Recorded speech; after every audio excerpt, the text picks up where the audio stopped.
Chapter 15, The Electric Chair. To say that the Buckman doorbell rang would be inaccurate.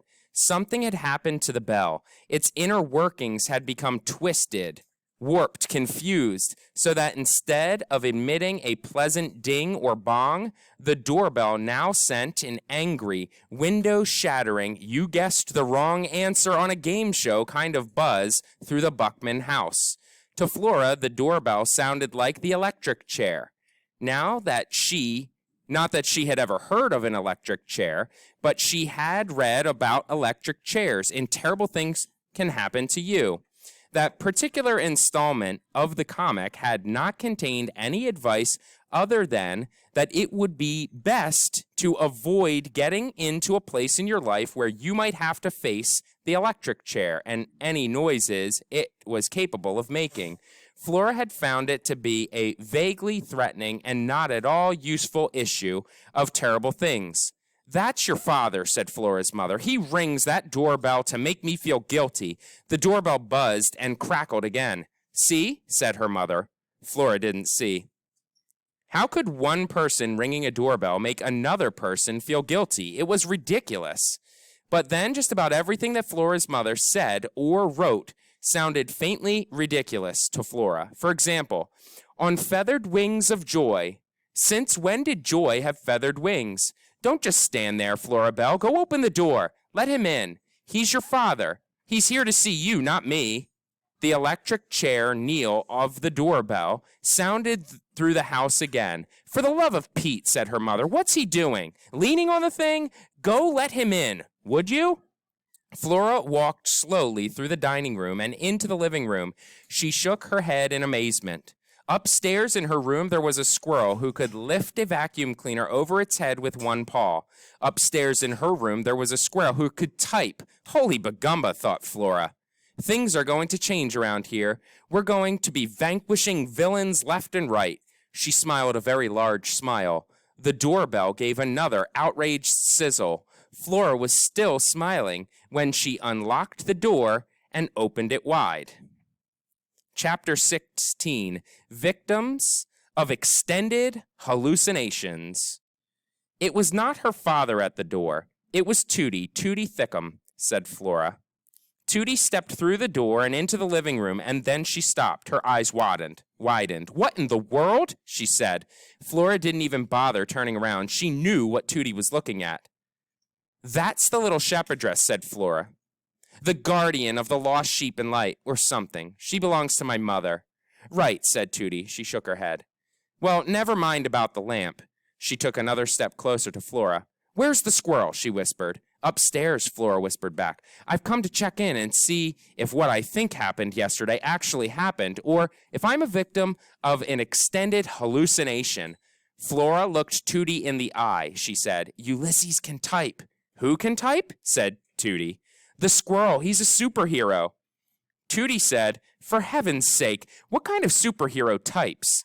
It was a good and also slightly disturbing point. How exactly was a typing squirrel going to fight villains and change the world? "George!" shouted Flora's mother. "It's not Pop!" Flora shouted back. "It's Mrs. Thickum." There was a silence from the kitchen. And then Flora's mother came into the living room with a big, fake adult smile plastered on her face.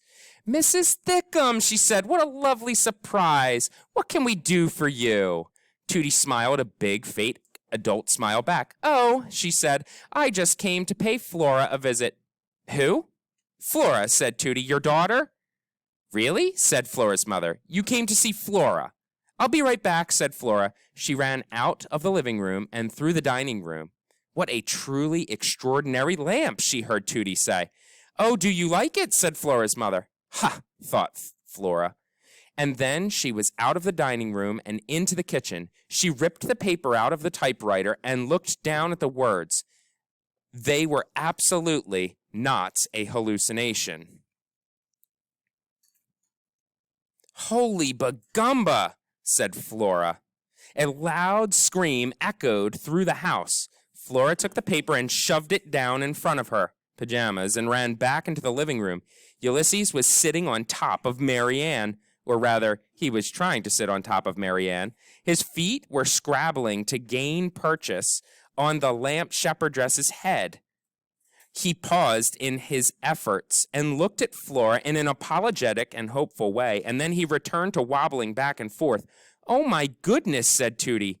"How did it get in here?" said Flora's mother. "It just came flying down the stairs." "Yes," said Tootie. She gave Flora a meaningful look. "Flying.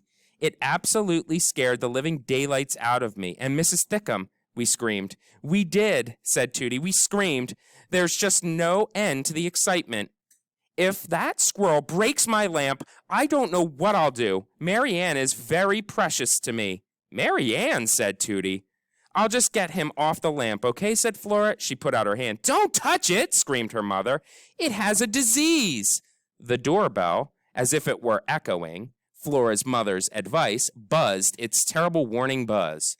Flora and her mother and Tootie all turned. A small voice called out. The voice said, "Great Aunt Tootie." Chapter 17. I Smell Squirrel.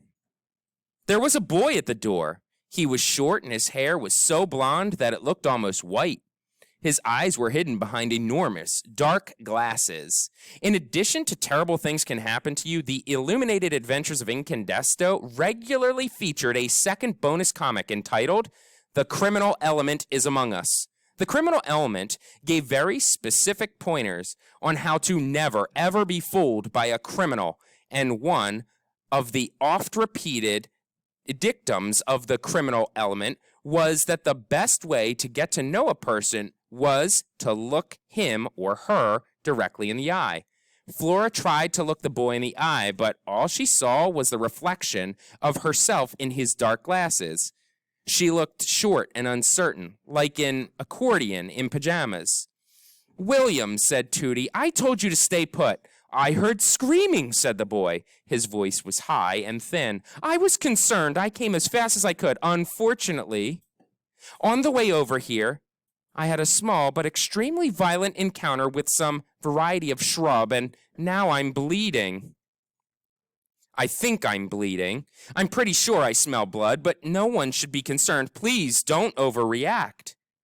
"This," said Tootie, "is my nephew." "His name is William," said Tootie.